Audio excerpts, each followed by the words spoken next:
Assalamualaikum warahmatullahi wabarakatuh.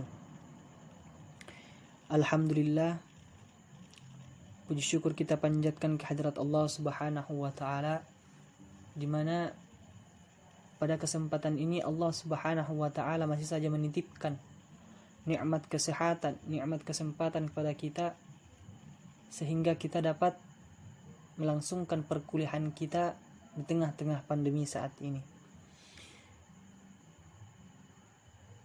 Langsung saja kami dari kelompok 2 Tafsir Ahkam ingin mempresentasikan hasil makalah kami yang berjudul Pengertian non-muslim atau definisi orang kafir. Langsung saja, kafir secara epistemologi berarti yang menutupi, tidak mensyukuri. Nah, itu. Malam bisa disebut kafir karena malam menutupi sinar matahari untuk menjadi siang. Atau malam disebut kafir karena dia menutupi benda-benda dengan kegelapannya. Nah, akan tetapi ini secara bahasa. Awan juga dapat disebut dengan kafir karena ia menutupi sinar matahari. Nah, kemudian petani juga bisa disebut kafir karena dia menutupi benih dengan tanah. Nah, itu secara bahasa. Sedangkan menurut istilah umat Kristiani, kafir adalah orang yang tidak memeluk agama apapun. Penilaian mereka tanpa melihat agama apa yang dipeluk serta tidak memandang kesolehan dalam beribadah. Itu menurut kaum Kristiani. Sedangkan secara istilah terminologi atau secara istilah umat Islam, kafir berarti lawan daripada iman. Para ulama tidak sepakat dalam menetapkan batasan kafir, sebagaimana mereka berbeda pendapat dalam hal menetapkan batasan iman. Kalau iman diartikan dengan pembenaran atau at-tasdiq terhadap ajaran yang dibawa oleh Rasulullah Muhammad SAW, maka kafir diartikan sebagai pendustaan. Pendustaan terhadap ajaran yang dibawa oleh Rasulullah Muhammad SAW.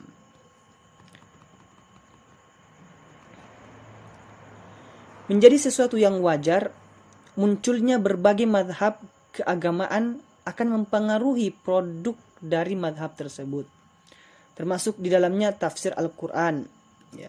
Hal ini terjadi karena Al-Quran merupakan acuan pertama bagi kaum muslimin, patokan bagi kaum muslimin dalam hal melakukan apapun. Mereka berusaha mencari dalil untuk mendukung mazhabnya masing-masing, serta berusaha keras untuk mempertahankan dan menyebarluaskan mazhab-mazhab keluar lingkungannya ke khalayak yang lebih luas. Pada kesempatan ini kami akan mencoba menampilkan secara singkat tentang batasan iman dan kafir secara singkat pada beberapa golongan atau mazhab, yaitu ada mazhab Asy'ari, ada Mu'tazilah, ada Khawarij, dan ada Syiah. Yang pertama Asy'ariyah. Seperti keterangan di atas, golongan mazhab ini beranggapan bahwa iman adalah pembenaran atau at-tasdiq terhadap ajaran yang dibawa oleh Rasulullah SAW. Maka kafir diartikan sebagai pendustaan terhadap Rasulullah Muhammad SAW beserta ajaran-ajaran yang dibawa oleh beliau. Nah, golongan Asy'ari dituntut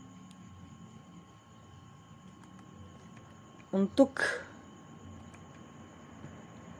golongan ini dituntut untuk mengerjakan amal-amal soleh serta tunduk tulus merendahkan diri lagi menghadapkan wajah kepada Tuhan pemilik mereka. Nah, walaupun demikian, golongan ini berpendapat bahwa iman dan amal tidak ada kaitannya. Oleh karena itu, orang yang berbuat dosa besar tidak disebut kehilangan imannya. Ia tetap berhak atas predikat mukmin, meskipun dengan predikat mukmin yang fasik. Hal ini dikarenakan masih adanya iman dalam hatinya. Kemudian golongan yang berikutnya ialah Mu'tazilah. Nah, kaum Mu'tazilah mengatakan bahwa iman tidaklah cukup dengan at-tasdiq atau pembenaran atau ma'rifat pengetahuan saja. Lebih dari itu, iman adalah berarti amal sebagai akibat dari ma'rifat kepada Tuhan. Dengan kata lain, iman bagi mereka adalah melaksanakan perintah-perintah Tuhan dan secara implisit meninggalkan larangan-larangan Tuhan.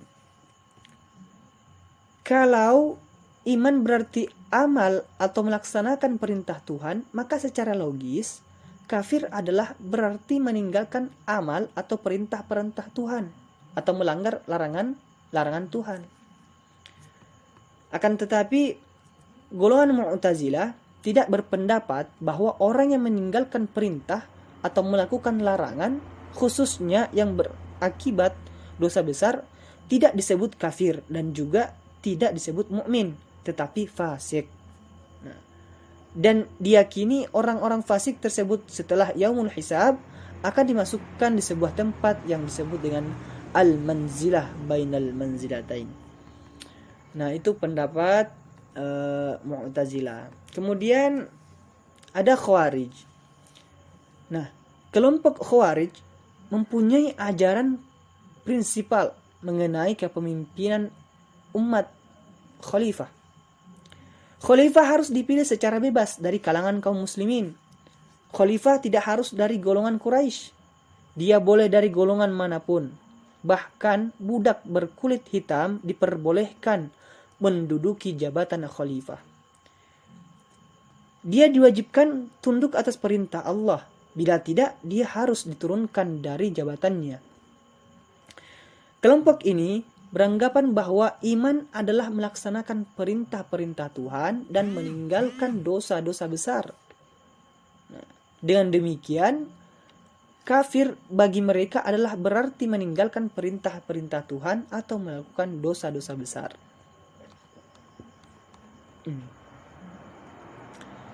Ali bin Abi Thalib dianggap berdosa menurut kaum Khawarij, ya. Ali bin Abi Thalib dianggap berdosa. Kenapa? Karena Ali bin Abi Thalib mau menerima ajakan tahkim dari Muawiyah, ya. Bagi mereka tidak ada hukum yang dapat ditetapkan kecuali berdasarkan hukum Allah. La hukmu illallah, ya. Prinsip ini yang menjadi semboyan untuk mengkafirkan semua orang yang berjalan di luar hukum Allah. Itu menurut kaum Khawarij. Kemudian ada Syiah, ya. Konsep iman menurut golongan Syiah tidak berbeda jauh dengan golongan Khawarij dan Mu'tazilah. Artinya, iman bukan hanya bersifat batiniyah, pengakuan akal dan hati, tetapi juga di dalamnya tuntutan bersifat lahiriah atau perbuatan. Namun para pelaku dosa besar tidak dikategorikan sebagai kafir yang mutlak. Nah, para pelaku dosa besar juga masih berhak saat meninggal untuk disolati serta bisa masuk surga dengan adanya syafaat. Nah, itu perbandingan antara iman dan kafir dari beberapa golongan. Nah, kemudian poin yang kedua ialah penyebab kafir, ya, penyebab orang menjadi kafir. Para ulama sepakat bahwa setiap manusia lahir di dunia membawa potensi atau fitrah bertuhan, beriman, dan menjadi muslim pada dirinya. Hal ini didasarkan pada firman Allah Subhanahu wa taala di dalam Quran surah Al-A'raf ayat 172 yang artinya, "Dan ingatlah ketika Tuhan mengeluarkan anak-anak Adam dari sulbi mereka. Allah mengambil kesaksian terhadap jiwa mereka seraya berfirman, 'Bukankah aku ini Tuhanmu?' Mereka menjawab, 'Betul, Engkau Tuhan kami.' Maka kami menjadi saksi." Pendapat di atas ditegaskan pula oleh Rashid Ridho. Menurutnya, ayat di atas merupakan penegasan bahwa Tuhan telah mengambil janji manusia secara fitri dengan menciptakan mereka dalam fitrah keislaman dan keimanan, serta menganugerahkan kepada manusia akal fikiran. Dengan akal ini, manusia akan secara mudah dapat mengetahui bahwa di balik alam yang ditegakkan atas hukum kausalitas ini terdapat Tuhan yang maha segalanya.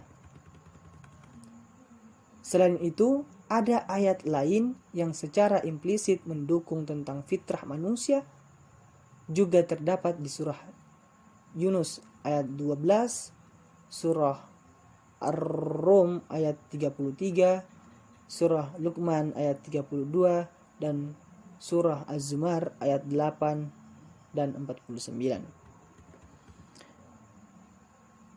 Jika bertuhan dan beriman merupakan watak dasar manusia, maka kekafiran bersifat mendatang.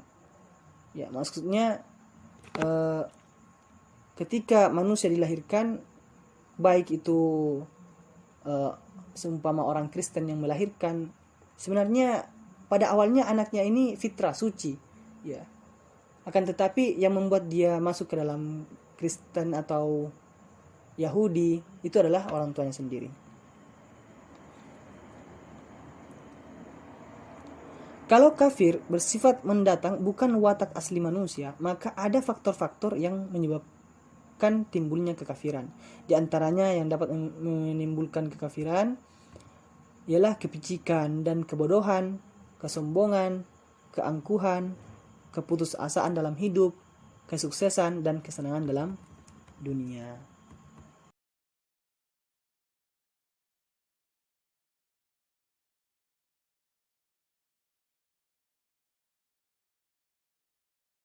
Langsung saja, di sini saya akan menjelaskan jenis-jenis kafir yang dibagi menjadi 7. Yang pertama ada kufur al-inkar. Kufur al-inkar ialah dalam arti pengingkaran terhadap eksistensi Tuhan, Rasul-Rasulnya, dan seluruh ajaran yang mereka bawa. Jadi ditinjau dari sudut akidah, orang kafir jenis ini, kufur al-inkar, dia tidak percaya sama sekali dengan adanya Tuhan, Sang Pencipta, serta tidak percaya kepada Rasul-Rasul, dan tidak percaya adanya Tuhan, dan juga menolak semua hal yang bersifat gaib seperti malaikat, kiamat, surga, dan neraka. Jenis orang kafir ini hanya mempercayai yang bersifat material dan alamiah. Kalaupun ada di antara mereka yang mempercayai hal-hal yang immaterial seperti daya paranormal, dukun, dan semacamnya. Namun mereka beranggapan bahwa semua itu bersifat alamiah dan tidak ada kaitannya dengan Tuhan. Selanjutnya ada kufur al-juhud. Kufur al-juhud juga tidak jauh berbeda dengan kufur al-inkar. Perbedaannya hanya ada di posisi pada si pengingkar tersebut. Kalau pada kufur al-inkar, penolakan terhadap kebenaran didasarkan pada ketidakpercayaan dan ketidakyakinan akan kebenaran tersebut. Sedangkan pada kufur al-juhud, dia menolak itu semata-mata berlandaskan atas kesombongan dan keangkuhan. Jadi, ciri-ciri orang yang berkarakteristik kufur al-juhud yaitu bahwa kesombongan dan keangkuhan merupakan ciri yang sangat dominan dari kufur al-juhud tersebut. Selanjutnya yang ketiga ada kufur al-nifaq. Kufur al-nifaq dapat dianggap sebagai kebalikan dari kufur al-juhud. Kalau kufur al-juhud berarti mengetahui atau meyakini dengan hati tetapi ingkar dengan lidah, maka kufur al-nifaq mengandung arti pengakuan dengan lidah tetapi pengingkaran dengan hati. Jadi kufur al-nifaq dia percaya dengan adanya Tuhan, dia percaya dengan adanya Rasul, dia percaya dengan adanya hari kiamat, tetapi di dalam hatinya dia tidak percaya apa itu Rasul, apa itu Tuhan. Hanya mengucapkan dengan lisan. Itu ciri-ciri kufur al-nifaq. Dan ciri-ciri selanjutnya ada juga munafik. Nah, itu termasuk ciri-ciri orang yang kufur al-nifaq. Apa itu munafik? Munafik apabila dia berkata dia berdusta, apabila dia berjanji dia mengingkari, dan apabila dia diberi amanat dia berkhianat. Itu munafik. Selanjutnya ada kufur al-syirk. Kufur al-syirk dalam arti mempersekutukan Tuhan dengan menjadikan sesuatu selain dirinya sebagai sesembahan, objek pemujaan, dan atau tempat menggantungkan harapan dan dambaan, termasuk dalam kategori kufur. Simpelnya, kufur al-syirk adalah musyrik kepada Tuhan. Selanjutnya ada kufur al-nikmah. Kufur al-nikmah yaitu kufur nikmah penyalahgunaan nikmat yang diperoleh. Penempatannya bukan pada tempatnya dan penggunanya bukan pada hal-hal yang dikehendaki dan diridhoi oleh pemberi nikmat. Contohnya, dia diberi nikmat oleh Allah sebuah mata, tetapi dia tidak memakainya pada tempatnya. Matanya untuk melihat untuk hal-hal yang tidak patut seutuhnya. Misalkan melihat orang yang setengah telanjang. Seharusnya mata kita digunakan untuk yang membaca Al-Quran. Pokoknya yang baik-baik. Itu salah satu contohnya. Begitu pula juga tangan dan kaki. Seharusnya kita untuk memberi sedekah, tetapi malah dibuat mencuri. Itu sangat mengkufuri nikmat yang diberikan oleh Tuhan. Selanjutnya ada kufur al-irtidad. Kufur al-irtidad atau riddah yang berakar dari kata rod berarti berbalik kembali, atau menurut al-Raghib yaitu kembali ke jalan dari mana ia datang. Kalau dari segi terminologi agama, irtidad atau riddah berarti kembali kepada kekafiran dari keadaan beriman, baik iman itu didahului oleh kekafiran lain sebelumnya ataupun tidak.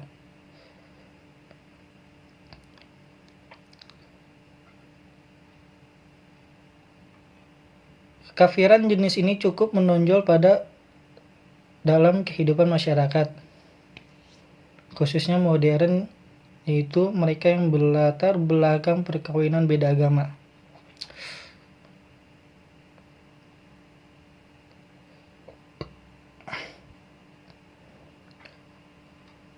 Next, selanjutnya ada kufur Alkitab. Alkitab atau Al-Lizna untuk Alkitab mempunyai kedudukan tersendiri dalam Al-Quran. Al-Quran banyak membicarakan mereka, mengintroduksikan perilaku dan sifat-sifat mereka, serta menyoroti sikap mereka terhadap Nabi Muhammad SAW, terhadap Islam pada umumnya. Secara kenyataan, kaum Yahudi dan Nasrani, dua komunitas agama yang sering dikhitab oleh Al-Quran sebagai ahli kitab, memiliki persambungan akidah dengan kaum muslimin. Tuhan sendiri menegaskan bahwa Al-Quran datang memberi pembenaran terhadap sebagian dari ajaran Taurat, kitab suci Yahudi, dan Injil, kitab suci Nasrani, serta mengoreksi sebagian lainnya. Akan tetapi Al-Quran tidak memberikan penegasan mengenai status Alkitab ditinjau dari sudut akidah. Al-Quran hanya mengatakan bahwa ada di antara Ahlul Kitab yang beriman dan sebagian besar dari mereka fasik. Quran Surat Ali Imran ayat 110.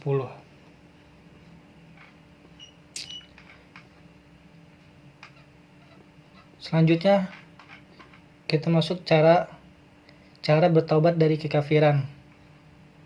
Nah, di dalam Al-Quran Allah berjanji akan membalas para pelaku kekafiran dengan azab yang amat pedih. Jelas orang yang kafir akan dibalas oleh Allah dengan azab yang pedih. Sehingga para salafus soleh, alim ulama, mencoba merumuskan cara agar kita terbebas dari tuntunan kafir saat manusia bertemu di akhirat atau bertemu ajal menjemputnya. Bagaimana caranya? Bagaimana cara melepaskan kekafiran tersebut? Yaitu dengan mengucapkan dua kalimat syahadat. Asyhadu an la ilaha illallah wa asyhadu anna Muhammadar Rasulullah. Atau membaca la ilaha illallah wa anna Muhammadan Rasulullah. Dan dia berjanji tidak akan mengulanginya lagi. Itu cara bertobat dari kekafiran. Selanjutnya, tempat orang-orang kafir. Nah, jelas tempat orang-orang kafir di dalam Islam, pertanggungjawaban atas setiap perbuatan baik secara kelompok maupun individu sangat ditekankan. Setiap manusia yang hidup di dunia kelak akan mendapat balasan yang setimpal dari Allah Subhanahu wa Ta'ala atas perbuatannya. Baik perbuatan yang positif maupun negatif. Perbuatan aktivitas semuanya akan direkam dan diperlihatkan kepada manusia tersebut dari hari Yaumul Bas.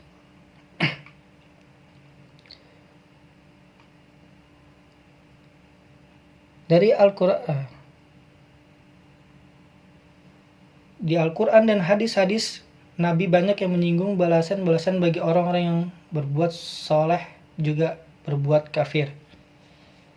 Hal ini bertujuan agar kehidupan manusia mempunyai sifat tanggung jawab dan menimbulkan efek untuk berlomba meraih kebaikan dan menjauhi kerusakan, kemungkaran, serta azab dan rahmat dari Allah yang telah dijanjikan.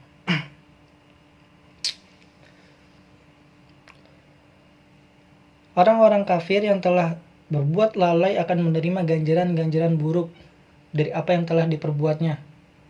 Akibat-akibat buruk mereka. Menurut penjelasan Al-Quran, yang pertama ada satu azab di dunia. Yang kedua alam barzah. Yang ketiga ada azab di alam akhirat. Yang pertama azab di dunia. Secara individu, azab bagi orang-orang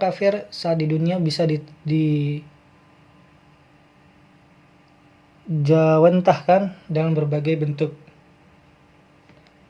Akan tetapi, siksa yang paling menonjol adalah kemelaratan rohani, ketidaktentraman jiwa, serta ketidaktenangan batin. Bisa juga orang-orang terjerumus dalam dunia hedonis akan mengalami kemelaratan secara materi serta hukum-hukum sosial dikarenakan banyaknya norma-norma sosial yang selaras dengan ajaran-ajaran agama. Jadi hidupnya tidak tenang, selalu gelisah. Itu azab yang berada di dunia yang bagi orang-orang kafir. Selanjutnya, di alam barzah.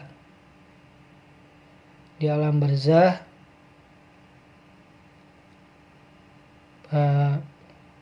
periode alam barzah atau alam pemisah antara kehidupan dunia dan akhirat. Keberadaan di sana memungkinkan seseorang untuk melihat kehidupan dunia dan akhirat. Kehidupan di sana bagaikan keberadaan dalam suatu ruangan terpisah yang terbuat dari kaca. Ke depan penghuninya dapat melihat di hari kemudian, sedangkan ke belakang mereka dapat melihat kita yang hidup di alam dunia. Bagi orang-orang kafir, keadaan seperti ini merupakan siksaan tersendiri. Karena mereka, orang-orang kafir, telah dirundung ketakutan yang amat sangat karena mengetahui potret kehidupan orang-orang kafir saat di hari kemudian juga merasakan penyesalan yang amat dalam. Karena mereka bisa melihat kehidupan manusia-manusia yang berada di dunia. Jelas ini sangat merugikan sekali ya bagi orang-orang kafir. Yang ketiga ada azab di alam akhirat. Nah, disinilah Tuhan akan membalas semua perbuatan kehidupan manusia selama di dunia dengan seadil-adilnya pada di azab di alam akhirat ini.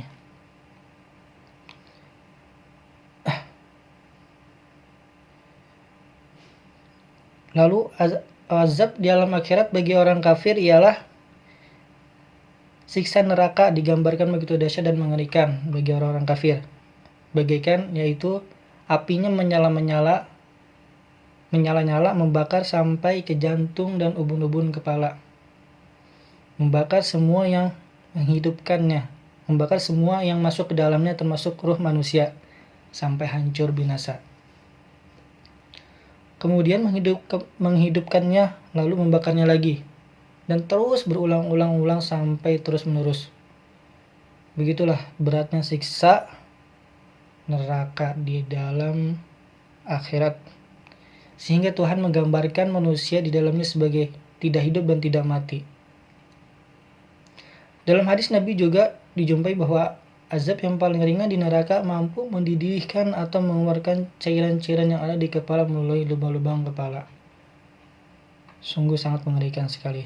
Semoga kita dijauhi dari siksa api neraka.